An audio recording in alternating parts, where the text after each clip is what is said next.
Hello viewers, আমি অনন্যা চলে এসেছি কোরাকেলের পক্ষ থেকে আরেকটি নতুন ভিডিও নিয়ে। আজকের ভিডিওতে আমি আলোচনা করব আপনাদের সবথেকে জনপ্রিয় কৌতূহল সিএসপি পোর্টাল নিয়ে। 2025 সাল থেকে জার্মান অ্যাম্বাসি পুরনো অ্যাপ্লিকেশন প্রক্রিয়া স্টুডেন্টদের জন্য বন্ধ করে চালু করেছে সিএসপি পোর্টাল। এখন থেকে এই পোর্টালের মাধ্যমেই নতুন আবেদনকারীরা রেজিস্টার করতে পারবেন, কিন্তু পুরানো সব অ্যাপ্লিকেন্টরা শেষ হবার পরেই শুরু হবে নতুন অ্যাপ্লিকেন্টদের নিয়ে কাজ। তাহলে চলুন আমরা ইন ডিটেলস আরও জেনে আসি।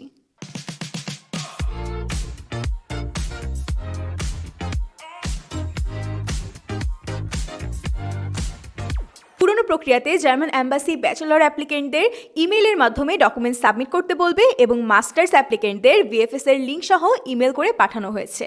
তাহলে এই ভিডিওতে আপনারা জানতে পারবেন কেন বাংলাদেশি স্টুডেন্টরা জার্মানিকে বেছে নিচ্ছে, কেন ৮১,০০০+ ব্যাকলগ হলো, নতুন নিয়মে কী কী রিকোয়ারমেন্টস রয়েছে, অ্যাপয়েন্টমেন্ট এখন থেকে কিভাবে পাওয়া যাবে এবং পুরানো ওয়েটিং লিস্টের অ্যাপয়েন্টমেন্ট কিভাবে দেওয়া হবে। তাহলে চলুন শুরু করা যাক। প্রথমেই বলি, বাংলাদেশি শিক্ষার্থীরা জার্মানিকে বেছে নিচ্ছে কিছু গুরুত্বপূর্ণ কারণে। এটা আমরা সবাই জানি, কোনো টিউশন ফি নেই সরকারি বিশ্ববিদ্যালয়গুলোতে, জার্মান ভাষা ছাড়াও ইংলিশ ভাষাতে পড়াশোনার সুযোগ রয়েছে, ডাচ সহ আরও অনেক স্কলারশিপের সুযোগ রয়েছে, এরপর জবেরও সুবিধা রয়েছে। এখন আমরা সংক্ষেপে জেনে নিব কেন ৮১,০০০ ব্যাকলগ হলো। গত ৩ বছরে বাংলাদেশি স্টুডেন্টদের মধ্যে জার্মানিতে পড়তে আসার আগ্রহ বেড়েছে বহুগুণে। জার্মান দূতাবাসের তথ্য অনুযায়ী তাদের বার্ষিক সক্ষমতা রয়েছে ১৭০০ স্টুডেন্টদের ভিসা প্রক্রিয়া সম্পন্ন করার। বাকি হাজার হাজার স্টুডেন্টরা ওয়েটিংয়ে থাকে, আর তার জন্যই তৈরি হয়েছে এই ৮১,০০০+ ব্যাকলগ। এছাড়াও যেহেতু খুব সহজেই পাসপোর্টের মাধ্যমে অ্যাপয়েন্টমেন্ট নেওয়া যেত, তাই প্রায় সবাই কম বেশি অ্যাপয়েন্টমেন্টই নিয়ে রেখেছিল। তাই এই ব্যাকলগের পেছনে অন্যতম কারণ হতে পারে আবেদনের সংখ্যা বেড়ে যাওয়া, স্টাফ সংকট হওয়া, সীমিত ইন্টারভিউ স্লট এবং ভুয়া ডকুমেন্টস যাচাইকৃত বিলম্ব।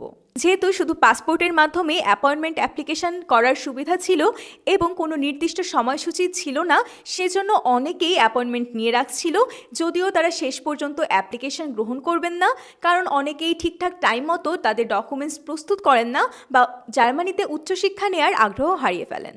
আর এই ব্যাকলগের জটিলতা দূর করতেই জার্মান অ্যাম্বাসি ইন্ট্রোডিউস করেছে কনসুলার পোর্টাল সার্ভিস বা সিএসপি এবং মাস্টার্স অ্যাপ্লিকেন্টদের জন্য তৈরি করেছে VFS সার্ভিস। এছাড়া যারা শুধুমাত্র সিরিয়াস অ্যাপ্লিকেন্ট, যাদের কাছে সম্পূর্ণ ডকুমেন্টস রেডি আছে, শুধুমাত্র তারাই অগ্রাধিকার পাবে। এর ফলে এই ব্যাকলগটি একেবারেই শেষ হয়ে যাবে, কিন্তু এই প্রক্রিয়াটি কখনোই খুবই দ্রুত গতিতে হবে না, কিছুটা সময় প্রয়োজন। কনসুলার সার্ভিস পোর্টাল রেজিস্ট্রেশনের পর যেসব PhD শিক্ষার্থী এবং জার্মান বা ইউরোপীয় স্কলারশিপ প্রাপ্ত শিক্ষার্থীরা পুরানো অপেক্ষমান তালিকায় ছিলেন না, তাদের আবেদন প্রক্রিয়া তাৎক্ষণিকভাবে শুরু হবে। 2025 সালের এই সিএসপি পোর্টালে আবেদন প্রক্রিয়ার মূলত ধাপ 3টি। প্রথমেই অনলাইনে আবেদন ফর্ম পূরণ। digital.diplo.de/studium ওয়েবসাইট থেকে আবেদন ফর্ম পূরণ করুন। তারপর আপনার অফার লেটার সহ সকল ডকুমেন্টস আপলোড করুন। এরপর আপনার ইন্টারভিউ অ্যাপয়েন্টমেন্ট চলে আসবে। এখন আমরা জেনে নিব এই সিএসপি পোর্টালে আবেদন করতে আমাদের কি কি ডকুমেন্টসের প্রয়োজন। চলুন দেখে নেওয়া যাক। প্রথমে জার্মানিতে সরকারি বা সরকার স্বীকৃত বিশ্ববিদ্যালয়ে একটি কোর্সে অ্যাডমিশন লেটার অথবা প্রিপারেটরি কলেজ বা কম্পারেবল এডুকেশনাল ইনস্টিটিউশনে কনফার্মেশন অফ অ্যাকসেপ্টেন্স লাগবে। 2. জার্মানিতে উচ্চশিক্ষার যোগ্যতা প্রদানকারী স্কুল লিভিং সার্টিফিকেট প্রয়োজন। 3. উল্লেখিত ডিগ্রি প্রোগ্রামের জন্য পর্যাপ্ত ভাষা জ্ঞান, সেটা IELTS অথবা জার্মান ল্যাঙ্গুয়েজ সার্টিফিকেট হতে পারে, যদি না প্রোগ্রামের আগে প্রস্তুতিমূলক ভাষা কোর্স থেকে থাকে। 4. জার্মানিতে থাকার জন্য কমপক্ষে 1 বছরের জীবনযাত্রার খরচ বহনের উপযুক্ত আর্থিক সামর্থ্য, যেটাকে ব্লকড অ্যাকাউন্ট বলা হয়ে থাকে। 5. বৈধ পাসপোর্ট। আপনার ব্লকড অ্যাকাউন্ট, হেলথ ইন্স্যুরেন্স বা ট্রাভেল ইন্স্যুরেন্স সম্পর্কিত যে কোনো তথ্য জানতে www.corakel.de থেকে ঘুরে আসুন। এখন আমরা জেনে আসব কিভাবে এই সিএসপি পোর্টালের মাধ্যমে আপনি অ্যাপয়েন্টমেন্ট পেতে পারবেন। সিএসপিতে রেজিস্ট্রেশন করার পর আবেদন যাচাই করা হবে। আবেদন গ্রহণযোগ্য হলে ইন্টারভিউ অ্যাপয়েন্টমেন্ট দেওয়া হবে, আর রেজিস্ট্রেশন করার আগে সব ডকুমেন্ট আপলোড করা বাধ্যতামূলক। তাহলে আপনি এখনই রেজিস্ট্রেশন করবেন কিনা?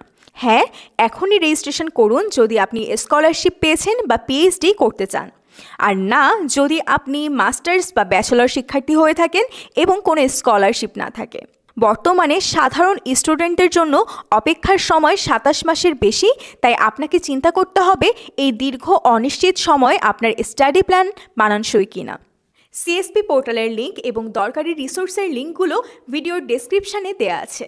এমন আরও গুরুত্বপূর্ণ আপডেট পেতে কোরাকেল বাংলাদেশের সাথেই থাকুন। তাহলে আজ এই পর্যন্তই, টেক কেয়ার।